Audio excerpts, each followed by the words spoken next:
Do you ever just crave chocolate and peanut butter? I know I sure do.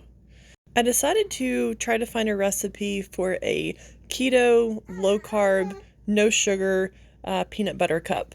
So I actually turned to ChatGPT, which I've come to love actually for finding recipes. So I just went into it and put into the prompt, create a recipe that is low carb with chocolate chips and peanut butter. And this is what it came up with, and I will include the recipe, and it is fantastic, guys.